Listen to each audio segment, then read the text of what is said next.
इनको ये काम करना चाहते हैं, नहीं करेंगे तो अल्लाह इनको जरूर पकड़ेगा। सोचिए 20% मुस्लिम वोटों के लिए हिंदू नेता टोपी पहन लेते हैं, लेकिन 80% हिंदू वोटों के लिए क्या कभी मुस्लिम नेताओं को आपने जय श्री राम बोलते हुए देखा है? राकेश टिकैत खुले मंच पर आकर यूनिटी का लगाने के लिए और इनको एक तरह से शरण में लेने के लिए अल्लाह का नारा लगाते थे। मैं वो नहीं बोलूँगा क्योंकि मैं मुस्लिम नहीं हूँ। ट्वीट है मेरे पास, हिंदी मुसलमान, वो लिखता है पूरा हिंदी मुसलमान। हमें बड़ी खुशी हो रही है, आज हमने 5 लाख गैर इस्लामिक लोगों से अल्लाह ये बुलवाया। मतलब इनकी मानसिकता ये है कि खुद को गज़वाए हिंद बनाना चाहते हैं। हमें इस्लाम को नहीं, हमें इस देश को इस्लाम से बचाना चाहिए। इन भारत में इन्होंने जिस तरीके से ओसामा बिन लादेन बनाने की फैक्ट्री खोली है, मैं तंग आ चुका हूँ। जो खुद को मुस्लिम पॉलिटिक्स में बहुत बड़ा नाम मानते हैं, वे चाहते हैं कि भारत इस्लामिक नेशन बने। ये इफ्तारुद्दीन, इसने ये कहा कि भारत में हम एक इस्लामिक शासन लाएंगे। वहाँ पर एक ऐसा शख्स बैठा हुआ है जिसके सेंटर को ये छू भी नहीं सकते। योगी आदित्यनाथ नाम है उनका। इनको पच नहीं रहा है कि भाई हिंद गजवाए यूरोप, गजवाए अमेरिका। जैसे ये 30-35% हो गए, आपके हक कहाँ चले जाएंगे फिर आपको पता नहीं लगेगा। आज तो भारतीय जनता पार्टी नहीं आती तो शायद साध्वी प्रज्ञा सिंह ठाकुर जी कहाँ होती वह भी पता नहीं लगता। इनको भगवे से दिक्कत है। भाई हिंद का इनका एजेंडा नहीं है मैम, ये गजवाए वर्ल्ड का एजेंडा लेके बैठे हैं। तो तुम्हें अगर इतना ही ज़्यादा प्यार है तो तुर्की में जाके एर्दोगान की गोद में बैठ जाओ, वहाँ वो तुम्हें दूध पिला देगा, अमूल का पिलाएगा, बाकी मैं भेज दूंगा, बॉटल भी मैं भेज दूंगा। नमस्कार, आप देख रहे हैं ओ न्यूज़ हिंदी और मैं हूं आपके साथ आयुषी श्रीवास्तव। पूर्व आईएएस ऑफिसर इफ्तारुद्दीन का वीडियो अब सोशल मीडिया पर बहुत वायरल हो रहा है। आपको बता दें, वीडियो में बताया जा रहा है इफ्तारुद्दीन जिस तरीके से वहां पर जो लोग हैं उनको इस्लामिक को बहुत अच्छा मानने की बात कह रहे हैं और साथ ही यहाँ तक कह रहे हैं कि उत्तर प्रदेश को एक इस्लामिक स्टेट बनाना है। इसी मुद्दे पर हमारे साथ ज़्यादा बातचीत करने के लिए नयन है, जो लेकिन उससे पहले आप ज़रा वीडियो गौर से देखिए। कैसे होगा? यहाँ इनके साथ बैठे इनको ये काम करना चाहते हैं, इनको ये काम करना चाहते हैं, नहीं करेंगे तो अल्लाह इनको जरूर पकड़ेगा, है ना, इनको जरूर पकड़ेगा। तो हमारे साथ नयन मौजूद है इसी मुद्दे पर बातचीत करने के लिए। नयन, आपने वो वीडियो गौर से देखी, हम सब ने वो वीडियो देखी कि किस तरीके से एक आईएएस ऑफिसर है, पूर्व आईएएस ऑफिसर है, एक पढ़े लिखे हैं, फिर भी इस तरह की बात करना कि धर्म परिवर्तन की बात करना। यहाँ तक उन्होंने कह दिया कि उत्तर प्रदेश को एक इस्लामिक स्टेट बनाना है और सेंटर जो है वो उत्तर प्रदेश में लाएंगे, वहाँ से अपना काम करेंगे पूरी देश दुनिया में। क्या कहेंगे आप इस पर? पहली बात तो ये इफ्तारुद्दीन, ये नाम मुझे समझ नहीं आया, ये कैसा नाम है। मंगोल का नाम भारत में रख लेते हैं, इससे अच्छा तो मलेशिया में चले जाते, मुस्लिम देश है, वहाँ पे इफ्तारुद्दीन होता तो मुझे कोई दिक्कत नहीं होती। लेकिन भारत में इन्होंने जिस तरीके से ओसामा बिन लादेन बनाने की फैक्ट्री खोली है, मैं तंग आ चुका हूँ। 3 महीने से राजनीतिक संज्ञान लेता आ रहा हूँ। 3 महीने में ऐसे 3 लाख बयान हो गए होंगे, लेकिन ऐसे शर्माने की ज़रूरत नहीं है क्योंकि ये ऐसे बयान देते हैं।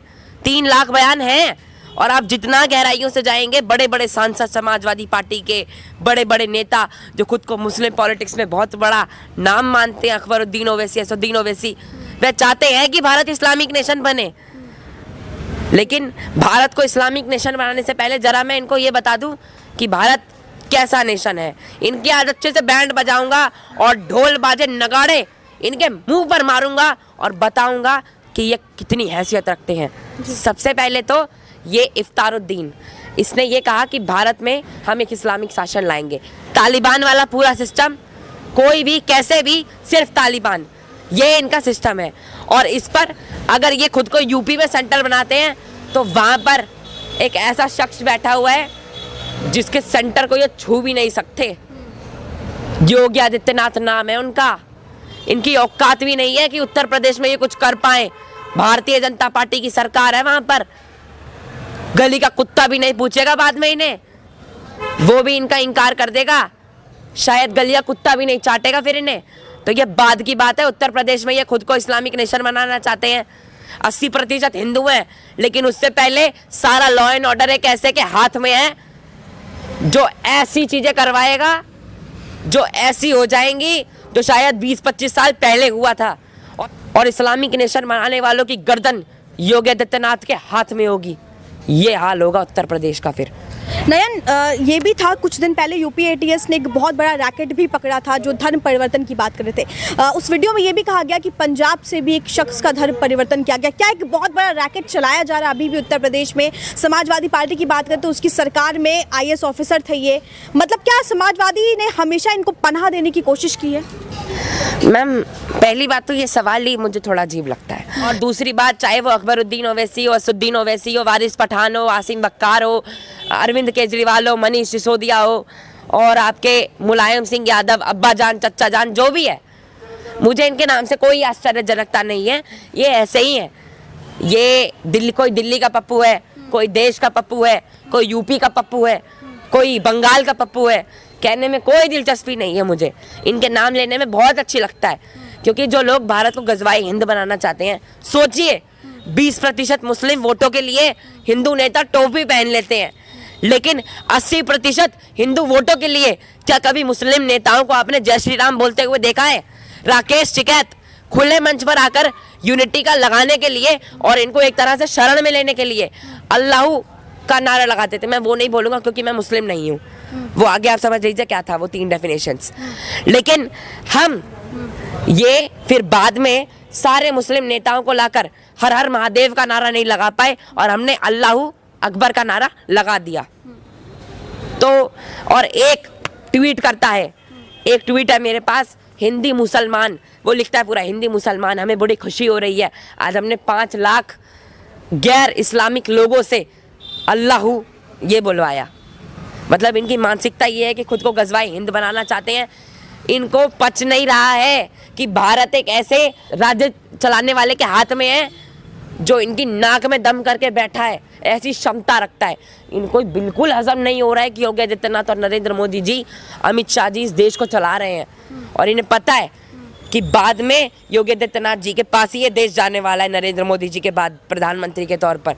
इसीलिए ये अभी से ही सब कुछ करना चाहते हैं। लेकिन अभी भी गुजरात वाली बात याद है, दोबारा याद नहीं दिलाऊंगा वरना बहुत देर हो जाएगी। और इस बार वो बाकी लोग नहीं आएंगे, सिर्फ तालिबानियों की ही पोल खुलेगी और पोल नहीं खुलेगी।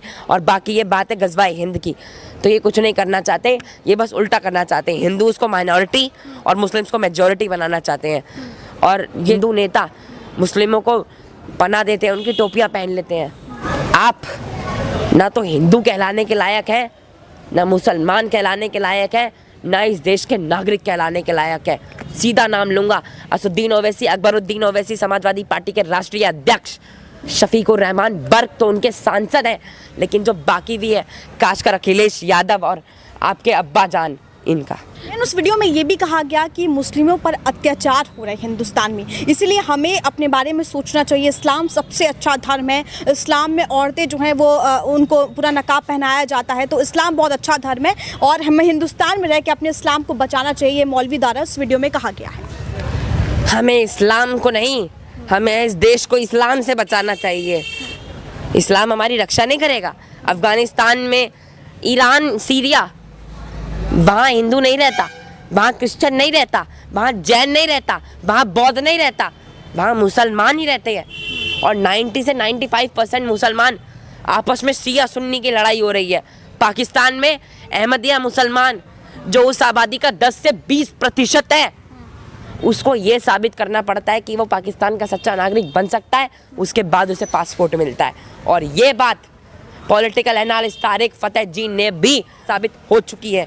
तो पहले ही गजवाए हिंद, गजवाए यूरोप, गजवाए अमेरिका, ये तीनों जगह धीरे धीरे करके, पहले ये 1% है, 2% है, 3, 4, 5, 6, 10, 15 हो जाएंगे। खुद को कॉन्स्टिट्यूशनली बताएंगे हमें कॉन्स्टिट्यूशन में हक नहीं मिल रहे हैं, हक नहीं मिल रहे हैं। जैसे ये 30-35% हो गए, आपके हक कहाँ चले जाएंगे फिर आपको पता नहीं लगेगा। नयन, ये भी एक सवाल है कि बीजेपी के अलावा कोई और पार्टी, चाहे वो कांग्रेस की बात करे, बहुजन समाजवादी पार्टी करे, समाजवादी पार्टी की बात करे, कोई भी मुस्लिमों के खिलाफ बोलने नहीं आता। इस वीडियो पे भी किसी ने कोई बयान नहीं दिया, तो उसका मतलब क्या समझा जाए? इन्हें बैक से सपोर्ट मिल रहा है? नहीं, मुस्लिमों के खिलाफ नहीं, तालिबानियों के खिलाफ, क्योंकि भारतीय जनता पार्टी में माइनॉरिटी मिनिस्टर मुख्तार अब्बास नकवी हैं, भावी राष्ट्रीय प्रवक्ता और इस समय दिल्ली प्रदेश भारतीय जनता पार्टी की प्रवक्ता और मेरी बड़ी बहन श्रीमती निगत अब्बास जी भी हैं, और सुबुई खान जी भी हैं। बहुत बड़े बड़े पद हैं। शाजिया इल्मी जी भी हैं जो इस समय भारतीय जनता पार्टी की तत्कालीन राष्ट्रीय प्रवक्ता हैं। और बहुत बड़े एक क्या कहते हैं सैयद जफर इस्लाम है। भारतीय जनता पार्टियों को मुसलमानों से दिक्कत नहीं है, भारतीय जनता पार्टी को तालिबानियों से दिक्कत है। मोहसिन रजा हैं जो कैबिनेट मिनिस्टर हैं योगी सरकार में, यूपी की सरकार में। तो जिस तरीके से तालिबानियों के खिलाफ ये पार्टी क्यों नहीं बोल रही हैं, क्योंकि अब देखिए कांग्रेस के टाइम पे अकबरुद्दीन ओवैसी जो IMIM से विधायक है, उन्होंने 1500 करोड़ का बयान दिया। उसके बाद कांग्रेस ने जिन्होंने पर ये किया गया मैनेजमेंट के लिए कांग्रेस पर जिम्मेदार ठहराया गया, क्योंकि कांग्रेस के नेताओं ने इस पर कुछ नहीं कहा। कांग्रेस ने उन्हें जेल में बंद करवा दिया। कांग्रेस ने साध्वी प्रज्ञा सिंह ठाकुर को जेल में बंद करवा दिया और उनकी ऐसी हालत करी। आज तो भारतीय जनता पार्टी नहीं आती तो शायद साध्वी प्रज्ञा सिंह ठाकुर जी कहाँ होती वह भी पता नहीं लगता। इनको भगवे से दिक्कत है। ये 80% के खिलाफ बोल देंगे लेकिन 20% के खिलाफ कभी कुछ नहीं बोलेंगे। इसीलिए सबसे हिंदुओं से अपील है कि एकजुट होकर वोट दो। तुम्हारे वोट इस समय महत्वपूर्ण है, 50 साल बाद शायद तुम्हें पाकिस्तान की तरह हाल होगा और तुम्हें फिर गली का कुत्ता नहीं पूछेगा। तुम्हारे पास सिर्फ 50 साल है, तुम सोते मत रह जाना। उसके बाद तुम्हें भी सामाजिक तत्वों को बनना है और असामाजिक तत्वों का सर्वनाश करना है। समझ जाओ कैसे। कांटा कांटे को तब तक नाच सकता है जब तक लोहा नहीं मानता, और लोहे का अंत भी सरिये से होता है, सरिया भी लोहे से बनता है। समझ जाओ क्या कहना चाहता हूँ। नयन, हालांकि जो कमिश्नर हैं उन्होंने सतह संज्ञान भी ले लिया है, जो असीम अरुण जी हैं। योगी आदित्यनाथ की तरफ से भी कार्रवाई की मांग, वो बोल दिया गया कि कार्रवाई की जाएगी, लेकिन फिर भी गजवाए हिंद की आपने बात की तो मतलब ये हिंदुस्तान में रहते हैं, हिंदुस्तान का खाते हैं और गाते किसी और देश का है, गाते हैं अफगानिस्तान का, गाते हैं पाकिस्तान का। तो इनको किस तरीके से बाहर निकाला जाए इनको? मैं अभी एक न्यूज़ चैनल पे था, नाम नहीं लूँगा उस न्यूज़ चैनल का, आज भी मेरे उसके साथ डिबेट है 7 बजे। उस न्यूज़ चैनल के एक रिपोर्टर फैज़ल अहमद उसका नाम है, उसने ये बोला, मुझे सऊदी अरेबिया का एग्जांपल दिया और कहा भारत मुसलमान सऊदी अरेबिया में ज़्यादा सुरक्षित है। सोचिए, जिस देश में गाड़ी नहीं चला सकती मुस्लिम महिलाएं, सऊदी अरबिया वो देश है जहाँ पर फिर प्रतिबंध लगा दिया मुस्लिम महिलाओं को गाड़ी चलाने के लिए। ये वो देश है। ये मुझे ऐसे एग्जाम्पल देते हैं अफ़गानिस्तान का, सऊदी अरेबिया का, टर्की का, इसका फिसका। पहली बात तो 58 मुस्लिम देशों में डेमोक्रेसी है ही नहीं, लोकतांत्रिक वो है ही नहीं, तो ये बात ही बेकार है। और दूसरी बात, गजवाए हिंद का इनका एजेंडा नहीं है मैम, ये गजवाए वर्ल्ड का एजेंडा लेके बैठे हैं। इन्हें हर जगह मुस्लिम चाहिए। इनको हिंदू और क्या कहते हैं क्रिश्चियन से कोई मतलब है ही नहीं, इन्हें किसी भी गैर इस्लामिक से कोई मतलब नहीं है। इन्हें गजवाए हिंद ही चाहिए और ये उसके लिए है। और भैया तुम क्यों पाकिस्तान अफगानिस्तान की बात कर रहे हो हमारे आगे? हिंदुस्तान में रहते हो, हिंदुस्तान खाते हो, हिंदुस्तान की बात करो। तुम तालिबान का समर्थन करने का मतलब ही नहीं बनता शफीकुर रहमान बर्क का, और वो हिंदी मुसलमान जो मुस्लिम लॉ बोर्ड से निकला था, प्रवक्ता था उसका, उसको भी मैं कह रहा हूँ। तो तुम्हें अगर इतना ही ज़्यादा प्यार है तो तुर्की में जाके एर्दोगान की गोद में बैठ जाओ, वहाँ वो तुम्हें दूध पिला देगा, अमूल का पिलाएगा, बाकी मैं भेज दूँगा, बॉटल भी मैं भेज दूँगा। तो याद रखना, टर्की में जाना है तो टर्की में जाओ, सऊदी अरेबिया में जाना है सऊदी अरेबिया में जाओ। इंडिया से अपना आधार कार्ड फाड़ दो और खुद को सऊदी अरेबिया की नागरिकता के लिए अप्लाई कर दो। बहुत बहुत नयन, बहुत बहुत शुक्रिया इस मुद्दे पर बातचीत करने के लिए, क्योंकि जिस तरीके से देखा जा रहा है वो वीडियो, अब उस पर वीडियो पर किस तरीके से यूपी सरकार जो है वो संज्ञान लेती, कार्रवाई करती है, बड़ी बात होगी। कैमरा पर्सन गुरप्रीत के साथ आयुषी श्रीवास्तव, ओ न्यूज़ हिंदी। जय हिंद।